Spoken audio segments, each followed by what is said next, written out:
Apocalipse capítulo 20, vamos ler dos versos 7 ao 10. Quando, porém, se completarem os 1000 anos, Satanás será solto da sua prisão, e sairá a seduzir as nações que há nos 4 cantos da terra, Gog e Magog, a fim de reuni-las para a peleja. O número dessas é como a areia do mar. Marcharam então pela superfície da terra e sitiaram o campamento dos santos, a cidade querida. Desceu, porém, fogo do céu e os consumiu. Verso 10. O diabo, o sedutor deles, foi lançado para dentro do lago de fogo e enxofre, onde já se encontram não só a besta, como também o falso profeta, e serão atormentados de dia e de noite, pelos séculos dos séculos. Não feche a Bíblia, deixa aberta, feche apenas os olhos para mais uma rápida oração. Pai Santo, a Ti a honra, a glória, o louvor e o domínio. Mais uma vez nos achegamos a Ti, diante do Seu trono santo, do Seu palácio real, pelos méritos de Cristo, pela mediação do nosso sumo sacerdote Jesus, rogando a sua misericórdia, rogando a sua graça, que seja despejada entre nós, que o seu Espírito haja poderosamente, salvando, consolando, libertando, transformando, dirigindo vidas que estão aqui e que me ouvem por toda parte do mundo. Ah, Senhor, esse grande dia está chegando, dia que o Senhor virá derrotar todos os nossos inimigos e redimir a Tua igreja, retirando-a da terra. Faz Teu reino avançar, Senhor. Receba a glória para Si e nos conforma a imagem do Seu Filho, em nome de Jesus. Amém.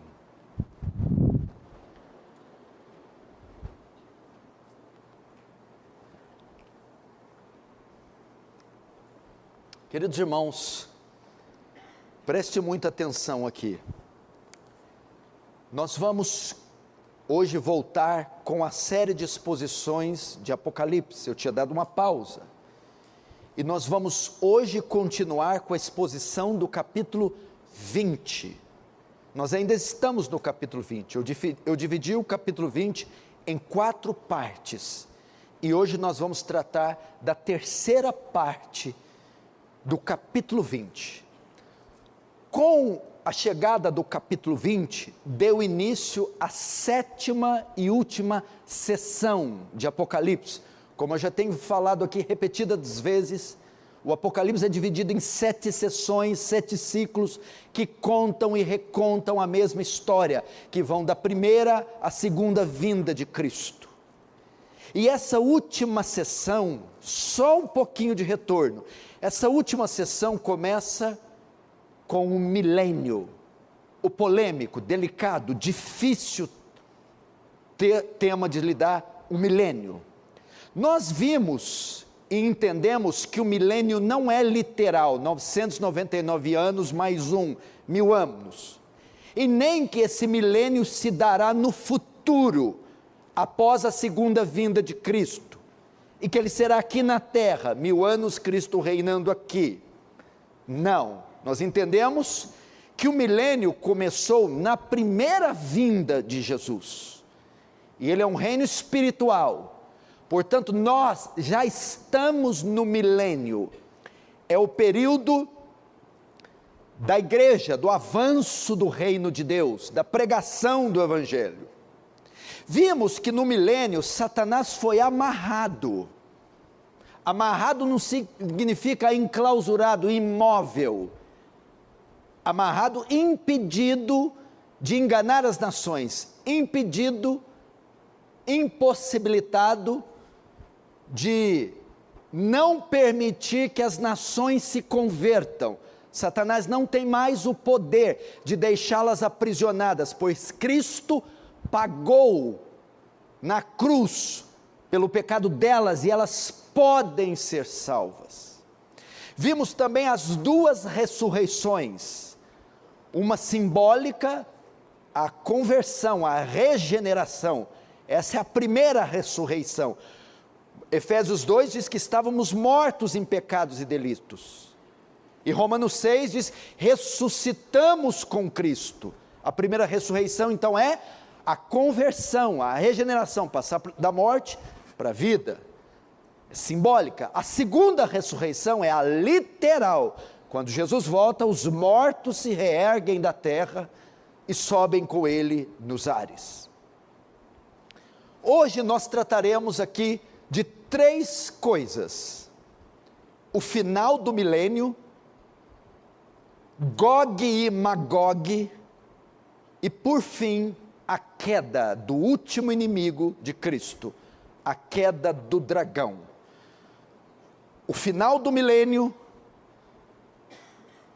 a famigerada batalha de Gog e Magog e a queda do dragão. Vamos começar então com o final do milênio. Apocalipse 20, verso 7. Quando, porém, se completarem os 1000 anos, Satanás será solto da sua prisão e sairá a seduzir as nações que há nos 4 cantos da terra, Gog e Magog, a fim de reuni-las para peleja, e o número dessas é como a areia do mar. Presta atenção, olha aqui. Sempre quando eu prego Apocalipse, ou na verdade deveria ser qualquer outro texto, eu peço reverência, temor e tremor. Estamos diante de palavras sagradas, santas e tão atuais como qualquer nenhuma outra para esse tempo. João está mostrando agora o final do milênio, do reinado de Cristo, dos 1000 anos. E ele está mostrando um acontecimento no final do milênio. Algo acontece no final do milênio. Quando esse período, que não é literal, que já estamos vivendo agora, o milênio, terminar, acontece algo. O quê? A soltura de Satanás. Satanás será solto. Lembre-se que ele foi preso no início do milênio. Quando se deu o milênio? Quando ele começou? Com a vinda de Jesus. Meu reino é chegado. Ali ele foi amarrado, aprisionado, porque não pode o valente entrar na casa do valente e levar-lhe os bens, sem primeiro amarrar, aprisionar o valente. Quem é o valente? Satanás. Quem são os bens do valente? Os homens. Onde é a casa do valente? A terra. Quem é o mais valente que entrou na casa dele e amarrou ele? Cristo, quando veio ao mundo, na cruz, despojou principado e potestade, tomou do valente, Satanás, as almas, e o amarrou. Que é isso? O impediu de cegá-las, de segurá-las. Agora elas podem vir a Cristo. Então ele foi amarrado nesse sentido, e ser amarrado não quer dizer que ele ficou imóvel, ele não pode mais fazer maldade. Como o Senhor disse para mim que Satanás está amarrado agora, com esse tanto de maldade no mundo? Ele não está amarrado no sentido de não poder fazer maldade, ele não está enclausurado, imóvel, ele está impedido de impedir as pessoas de se converter. Amarrado significa que ele não pode cegar mais elas, impedir que elas creiam, se convertam, sejam salvas. Ele não pode. É nesse sentido que ele está amarrado. E agora, terminado o milênio, no fim do milênio, período da igreja, das 2 testemunhas que pregarão aqui a igreja, do cavalo branco, ele desata o primeiro selo e sai um cavalo branco, com a coroa na cabeça e com um arco, vitorioso e para vencer. É o evangelho, o avanço do reino, o reino de Cristo expandido. Terminado esse tempo, Satanás será solto. Mas solto em que sentido?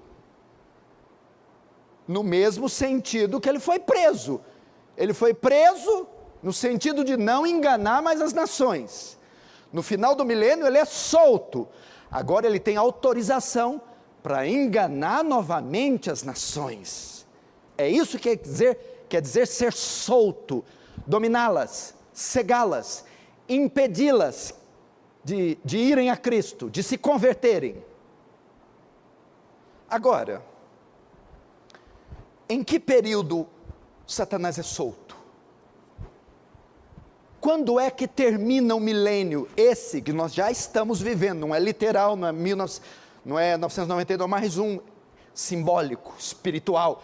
Cristo já subiu, já reina, não é em Jerusalém, é no céu, não é num trono de mármore, é no de Davi, de glória, não é num trono de mármore de Davi, é um trono de glória, nos céus.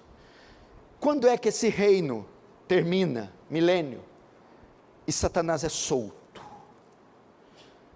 Para sabermos isso, tem um versículo curioso, é o verso 3 de Apocalipse 20, mas vamos ler a partir do 1 para nós entendermos.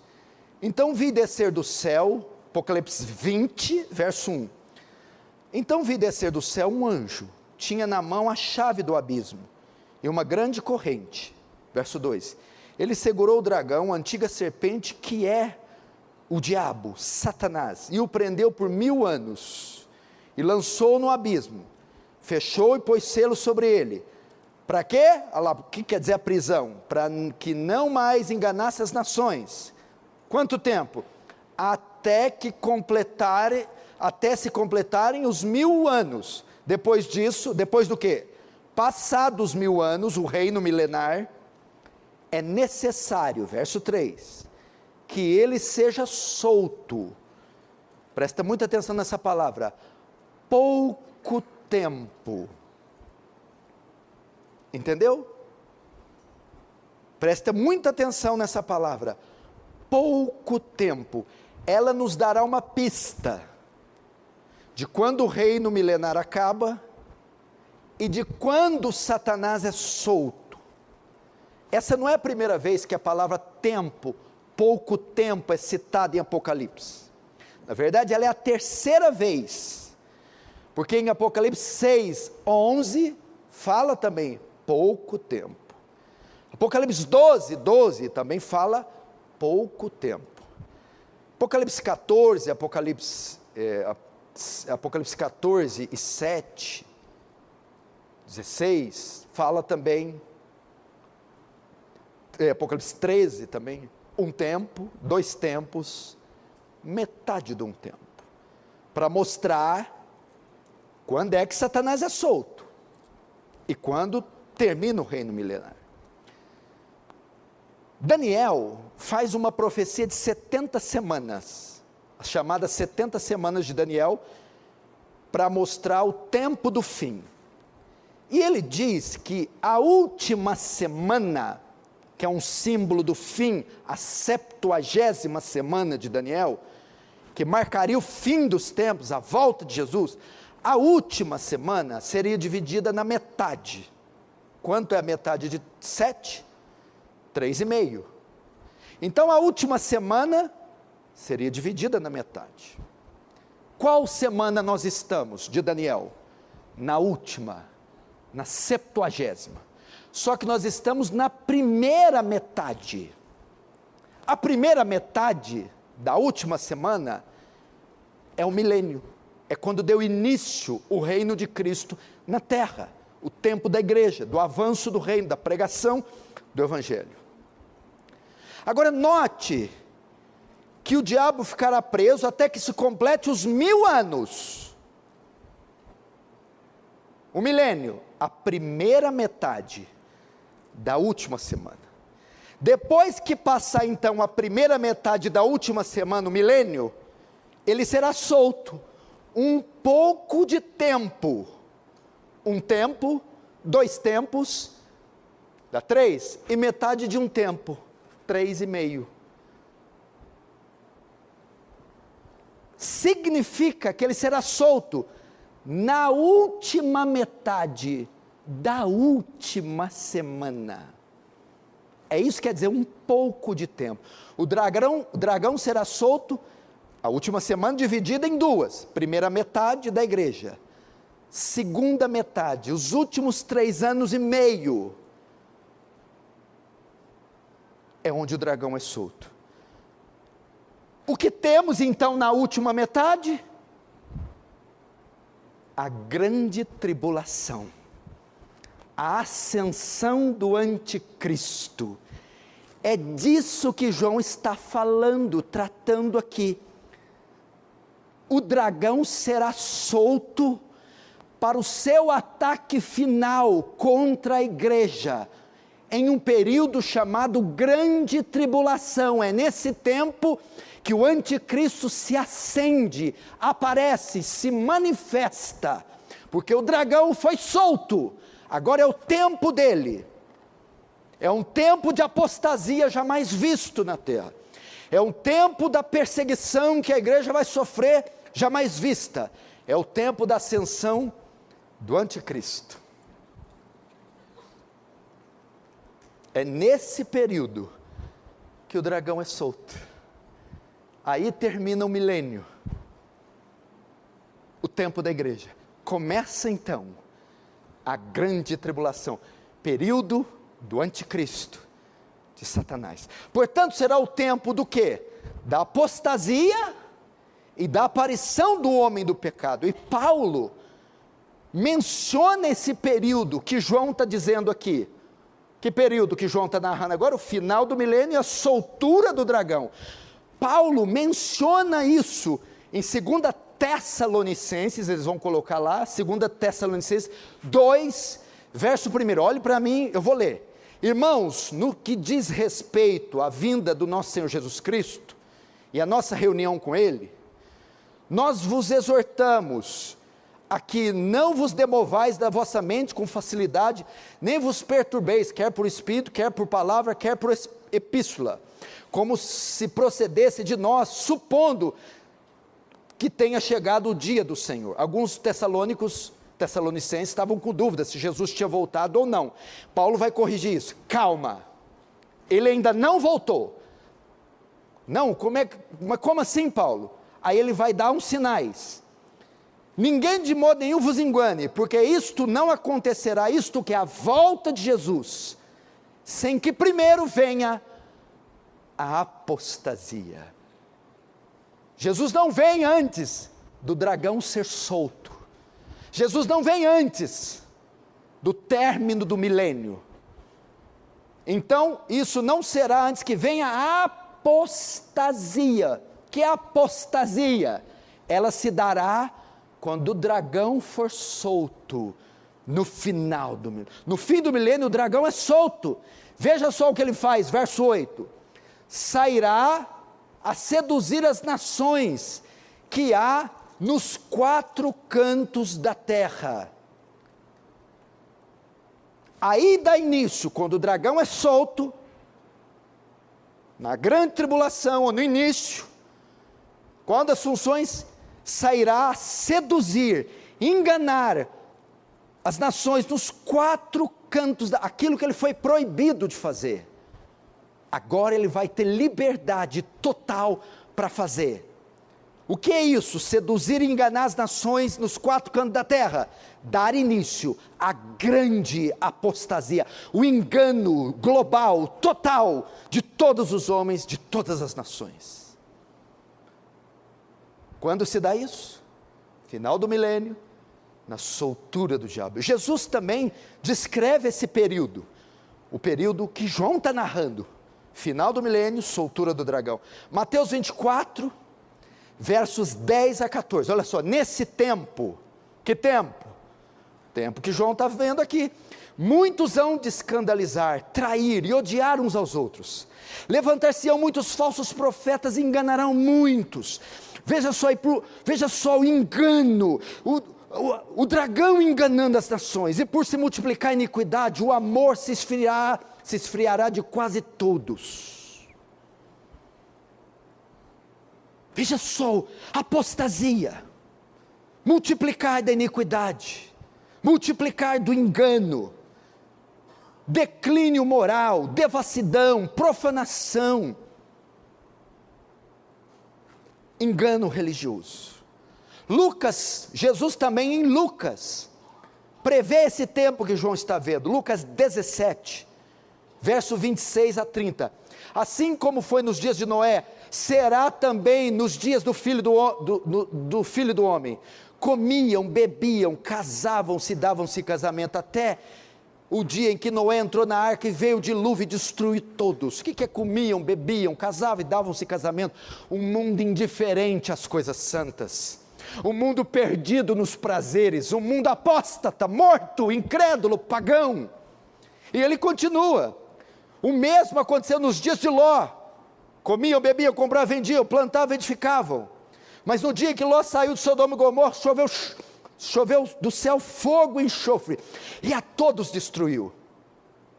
Que mais seriam? Marcado o tempo do fim. Será como nos dias de Ló. Ló habitava onde? Sodoma e Gomorra. De Sodoma e Gomorra veio o termo sodomia, depravação moral, perversão sexual, naufrágio da moralidade, degradação da moralidade. Assim será no dia em que o Filho do Homem se manifestar. Então Jesus profetizou a última metade da última semana.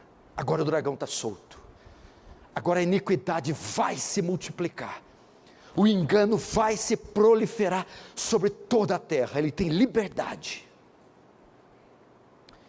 E o texto diz que não só haverá apostasia, Paulo prevendo a mesma coisa que João está prevendo, a soltura do dragão. Não ia acontecer só apostasia, mas também é o período do homem do pecado. 2 Tessalonicenses capítulo 2, continua, verso 3, não será assim sem que primeiro venha a apostasia, e seja revelado o homem da iniquidade, o filho da perdição. Quem é esse? O anticristo, o qual se opõe e se levanta contra tudo que se chama Deus, ou é objeto de culto, a ponto de se assentar no santuário de Deus, ostentando-se como se fosse o próprio Deus. Não vos recordais de que ainda convosco eu costumava dizer-vos estas coisas? E agora sabeis o que o detém, para que ele seja revelado somente em ocasião própria. Tem algo que o detém, tem algo que ainda aprisiona o dragão, que detém a aparição do anticristo, e permite o reino de Cristo, o avanço da igreja continuar. Com efeito, o mistério da iniquidade já opera, o espírito dele, o anticristo não se encarnou, não apareceu como pessoa, mas o espírito dele já opera, nas instituições, nas organizações, nos partidos políticos, na cultura.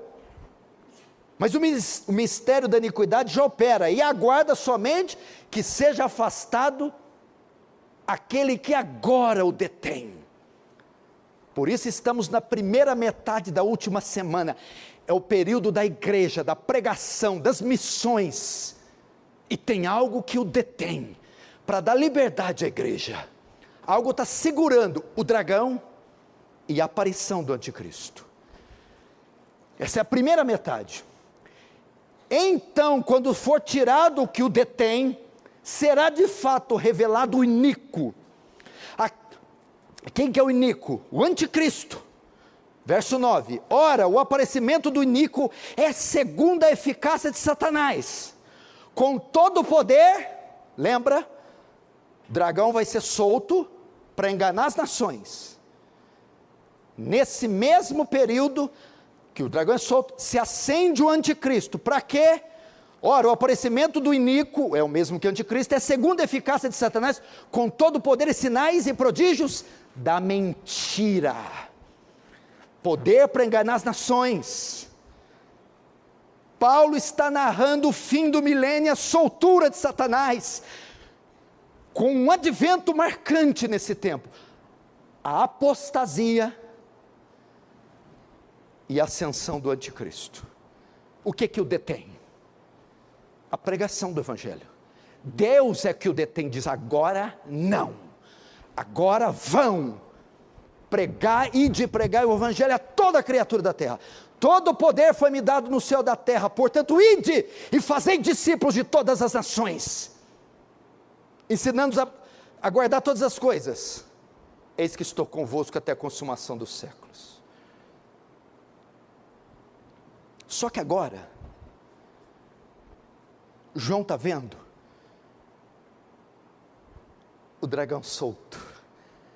Cessou a restrição do dragão. Suas correntes foram soltas. Agora ele pode enganar, governar, matar, roubar, destruir, cegar, conquistar. Passou o período da pregação do evangelho, final do milênio. Passou o período da igreja, agora é o período das trevas, é o período do diabo. Veja, 2 Tessalonicenses 2, versos 10 e 12, e com todo engano de injustiça aos que perecem, presta atenção, Paulo está narrando aqui a mesma coisa que João. Enquanto ele está amarrado, todas as nações podem ser alcançadas por Cristo e pelo evangelho. Hora que terminar a primeira metade, cessar o tempo da igreja do avanço do reino, entra um tempo. Agora não tem mais não. Agora o tempo da conversão, o tempo da salvação terminou. E Paulo vai narrar isso. O anticristo vem com todo engano de injustiça aos que perecem, porque não acolheram o amor da verdade para serem salvos. E por esse motivo, pois, que Deus lhes manda a operação do erro. Quando? Na última metade da última semana.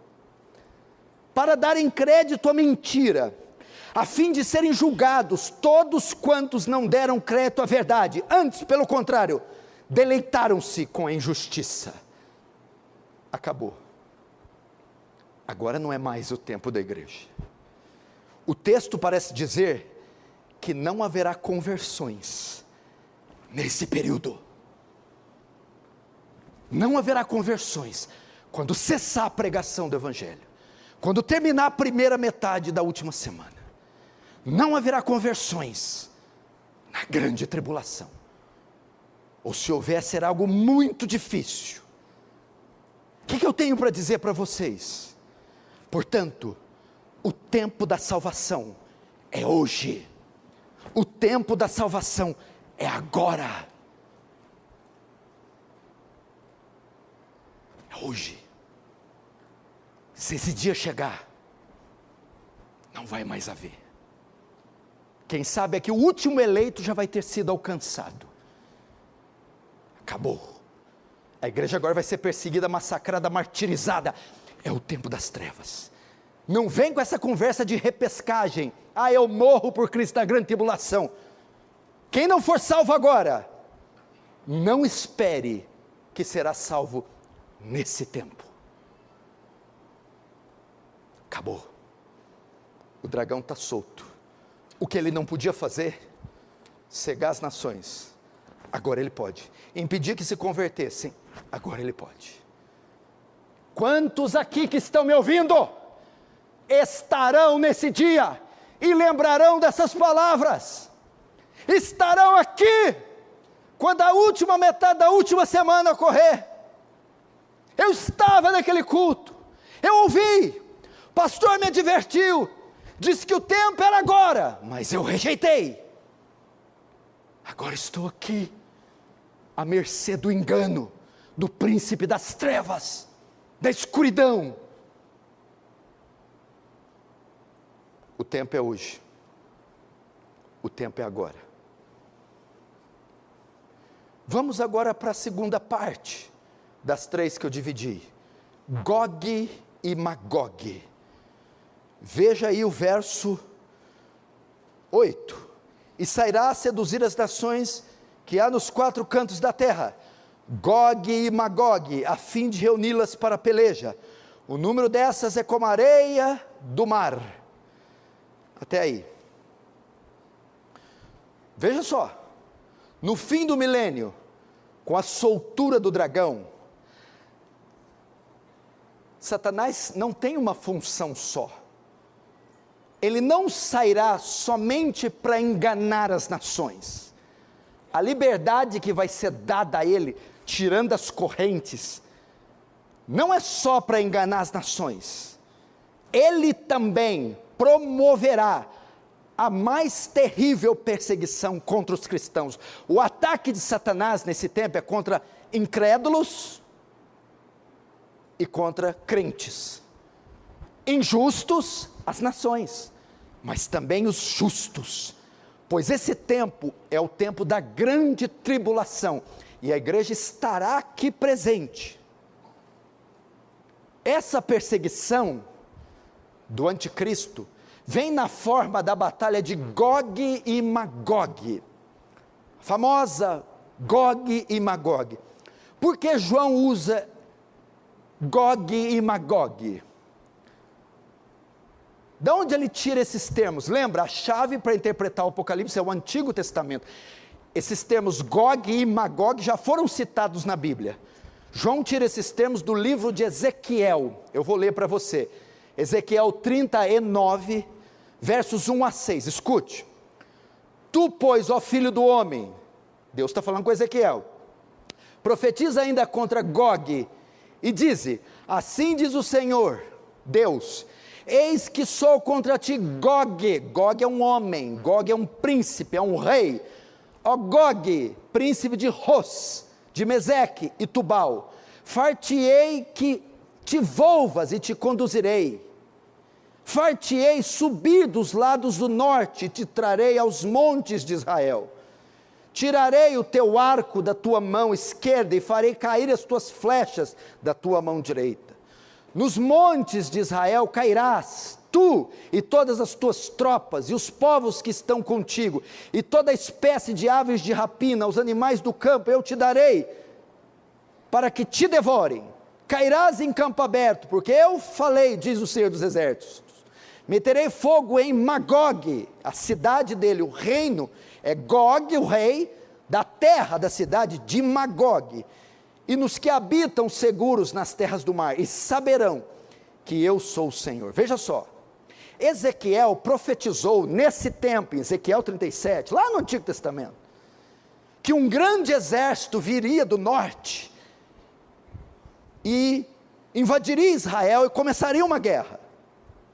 Gog, nesse caso, é o nome pessoal do príncipe de Meseque, de Tubal, lá na Ásia Menor. Isso está em Ezequiel 39:1. Magog é sua terra, o seu reino. Portanto, aqui, Gog viria da sua terra, da sua cidade Magog, com um exército enorme, atacar Israel. E João, para narrar esse tempo da soltura do dragão e da grande batalha que haveria, ele faz menção dessa mesma batalha em Ezequiel. João usa Gog para dizer que no fim dos tempos, o anticristo, o Gog, se reunirá com as potências do mundo inteiro para combater a igreja. É apenas isso. Não tem nada a ver com o que os dispensacionalistas dizem, que Magog é a Rússia, um exército da Rússia invadirá Israel, começará uma batalha e sitiará a cidade. Apocalipse é simbólico, não é literal, são termos para dizer o quê? O levante final do anticristo com o mundo inteiro, contra a igreja, contra Cristo.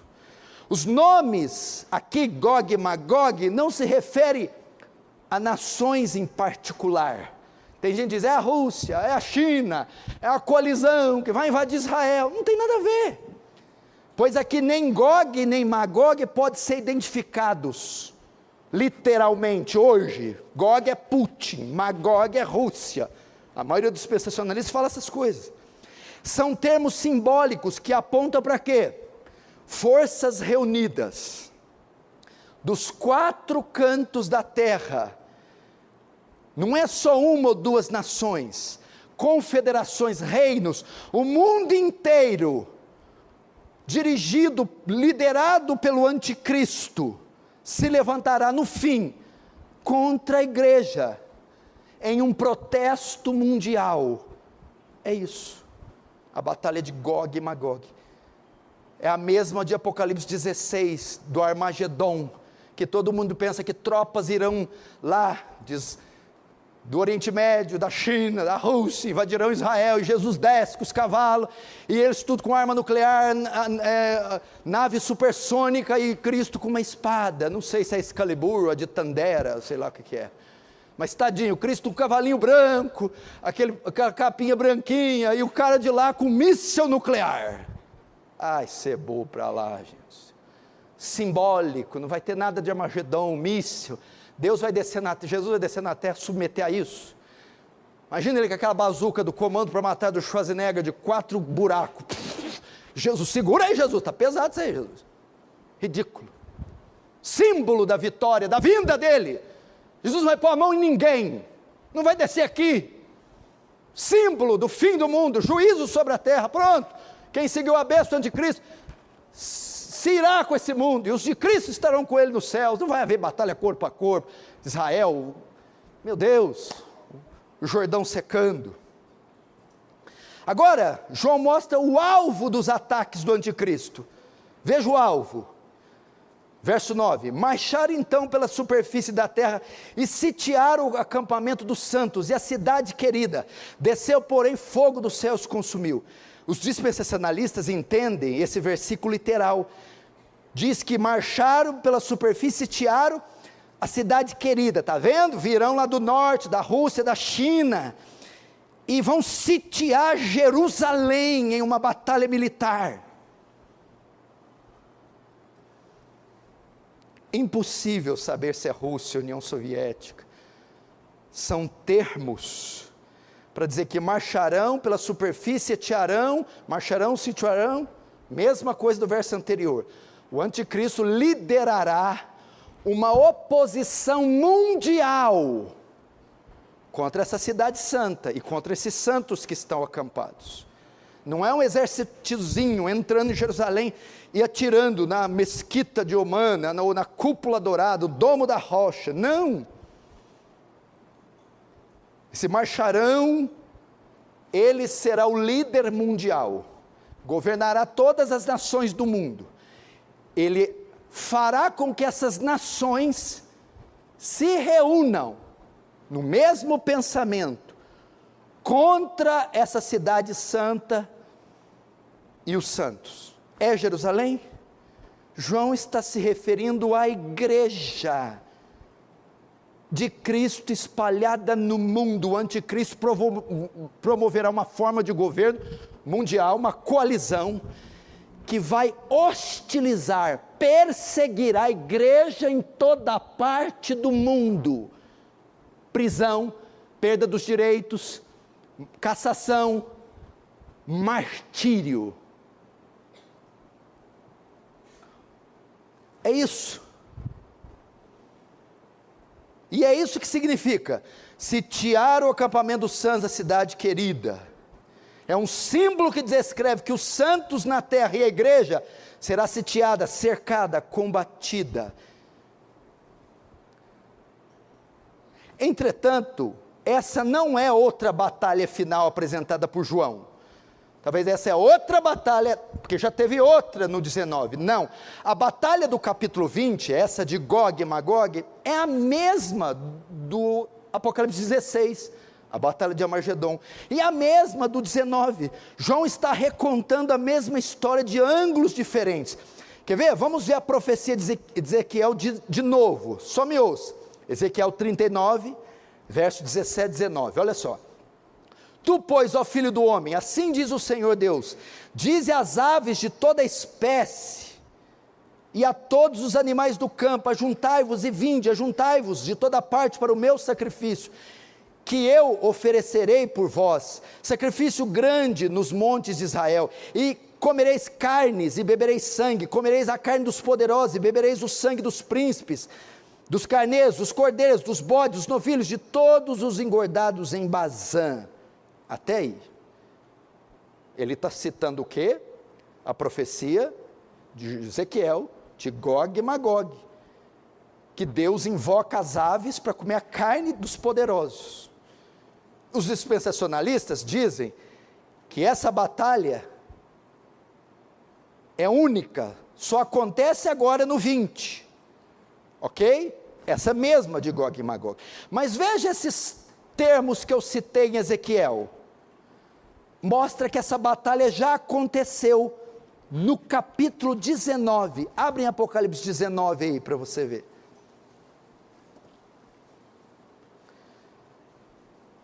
Verso 17, então vi um anjo posto em pé no sol, e clamou com grande voz, falando a quem? A todas as aves. O de Ezequiel falou a quem? Filho do homem, diz às aves, olha a mesma coisa, tá? Que voam por meio do céu, vinde, reuni-vos para a grande ceia, para quê?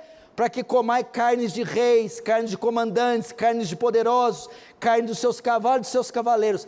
A mesma coisa que Ezequiel está dizendo, comereis carne dos príncipes, dos bodes, dos cordeiros. Verso 21, os restantes foram mortos com a espada que saía da boca daquele que estava montado no cavalo, e todas as aves se fartaram da sua carne. Viu? João, essa profecia de Ezequiel, de Gog e Magog, essa batalha, já aconteceu no 19, é o confronto de Cristo final, derrotando seus inimigos, trazendo juízo sobre a terra. João está recontando a batalha do 19 agora no 20, não são duas batalhas, é a mesma batalha. Os dispensacionalistas não, dizem que o Apocalipse é cronológico, linear. Não é, ele está contando a mesma coisa. Agora o que acontece nessa batalha de Gog e Magog? O que acontece? Verso 9. Porém, fogo do céu os consumiu. A mesma coisa que o capítulo 19 narra, o anticristo com seus súditos são derrotados por Cristo, no final da grande tribulação, é o que João está narrando aqui novamente. Veja só, capítulo 19, verso 19 e 20. E vi a besta e os reis da terra com os seus exércitos, congregados para pelejarem contra aquele que estava montado no cavalo branco, e no cavalo e contra o seu exército. Mas a besta foi aprisionada, e com ela o falso profeta, que com sinais feitos diante dela, seduziu aqueles que receberam a marca da besta, e eram os adoradores da sua imagem. Os dois foram lançados vivos dentro do lago de fogo que arde como enxofre. Veja só, João no 20, está mencionando a guerra de Gog e Magog. No verso 9, Apocalipse 29, diz que acontece nessa guerra, porém, fogo do céu os consumiu. Não foi isso? A mesma coisa que aconteceu, a batalha de Gog e Magog já tinha sido mostrada no 19. Qual foi o final deles? A besta, o anticristo, o falso profeta, foram todos lançados no inferno. E aqui o verso 9, porém fogo dos céus consumiu, é a mesma coisa. Só que, no verso 19, mostra a batalha de Gog e Magog, e sendo derrotados o anticristo, a besta, falso profeta, a meretriz, mas faltou um, ele não é mencionado no 19, faltou o dragão. João deixou para o 20, deixou para o 20, o anticristo aqui será vencido, capítulo 19, o verso 20, capítulo 19, o capítulo 20, o verso 9, mostra o que? Quando diz, fogo do céu consumiu, que o anticristo será vencido por Cristo na sua volta, ok? Que o mundo será julgado, os adoradores da besta, ok? E que todos os inimigos sofrerão derrota total e final, ok? Isso é o verso 9, e 2 Tessalonicenses 2:8 diz isso, então será de fato revelado o iníquo, o anticristo, a quem o Senhor matará com o sopro da sua boca, e destruirá pela manifestação da sua vinda. Apocalipse 29, na guerra de Gog e Magog, fogo dos céus consumirá. Quem? Besta, falso profeta, meretriz e o anticristo. Só que ele deixou um para o final. Ninguém mexeu com o dragão ainda. Não aparece ele sendo julgado, nem a queda dele. Agora, em Apocalipse 20, verso 10, chegou finalmente a hora do dragão. O dragão vai cair. Satanás será julgado agora. Verso 10. O diabo, o sedutor deles, foi lançado para dentro do lago de fogo e enxofre, onde já se encontra não só a besta, como também o falso profeta, e serão atormentados de dia e de noite, pelos séculos dos séculos. Olhe para cá. João deixou para o capítulo 20, a queda do último e pior de todos os inimigos de Cristo, o dragão. Findado o milênio, dado início à grande tribulação, terminada a grande tribulação, o Senhor Jesus volta na sua segunda vinda. Então, finalmente, na sua segunda vinda, Satanás é condenado. E essa condenação vem em forma do lago de fogo, é o que o texto diz. E o diabo, o sedutor deles, foi lançado para dentro do lago de fogo e enxofre. Jesus já tinha falado do lago de fogo, do fogo eterno preparado para o diabo e os seus anjos, Mateus 25, 41. Inicialmente, o inferno não foi feito para os homens, foi feito para o diabo. Jesus já tinha dito isso. Esse é o lugar onde a grande prostituta foi queimada com fogo, condenada, em Apocalipse 17, 16. Esse é o lugar que a besta e o falso profeta são lançados, nesse mesmo local, no lago que arde como enxofre, Apocalipse 19, 20. E por último, Satanás, agora, compartilhará do mesmo destino. Chegou a vez do dragão.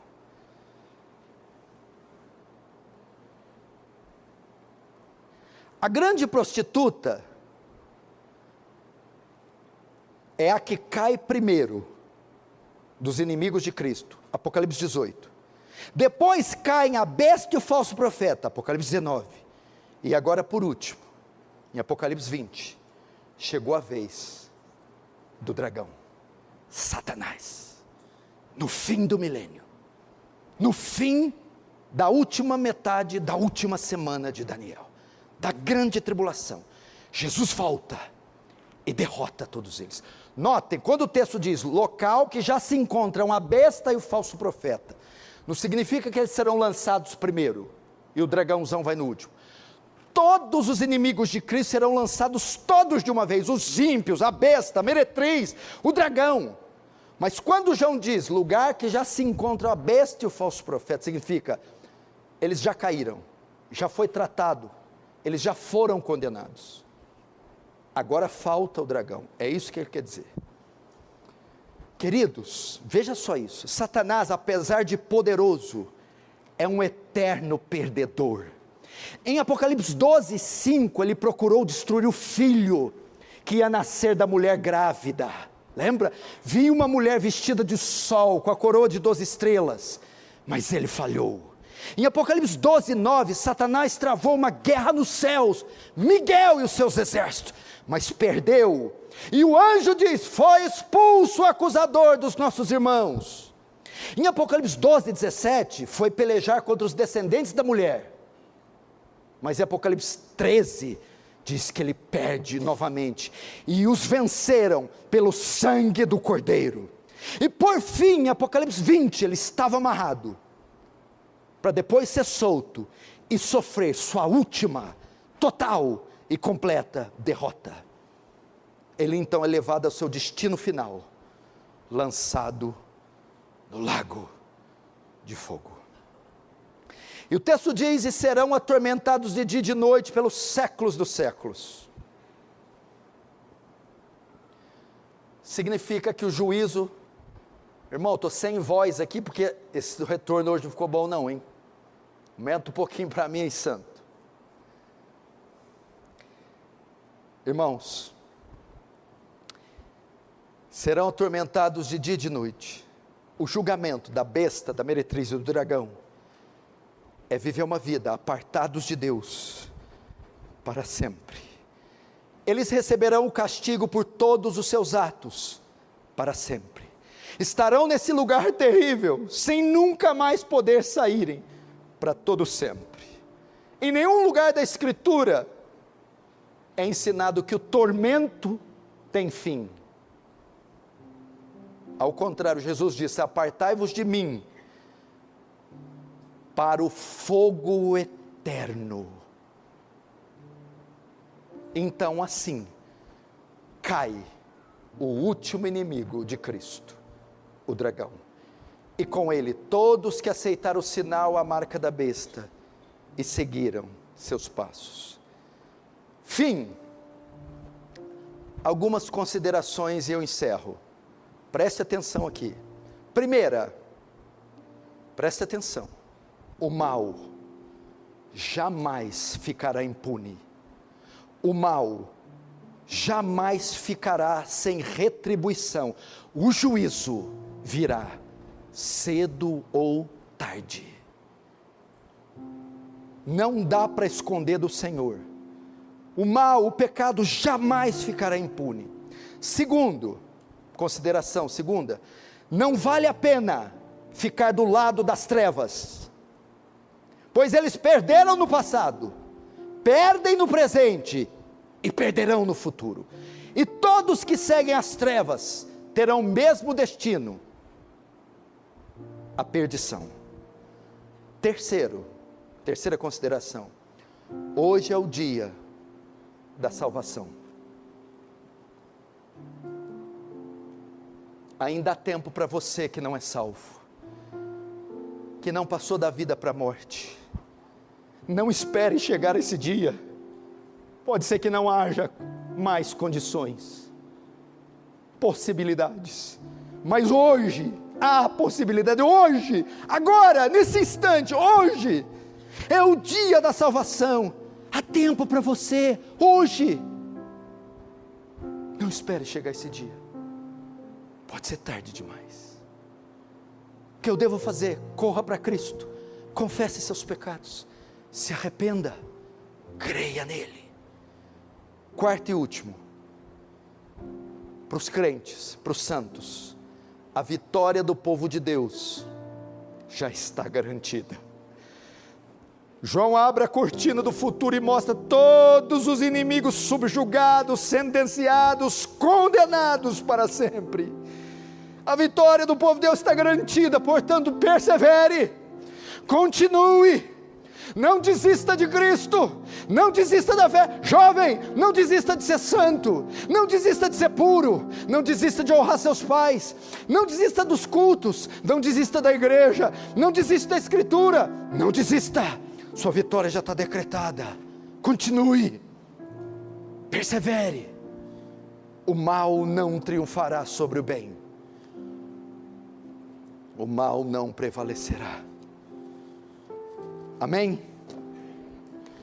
Quero ainda continuar com os que não se decidiram. Hoje é o dia da salvação. Hoje. Nós vamos todos fechar os olhos agora. E aquele que não tem certeza da sua salvação, eu gostaria que fizesse uma oração sincera e dissesse: Senhor,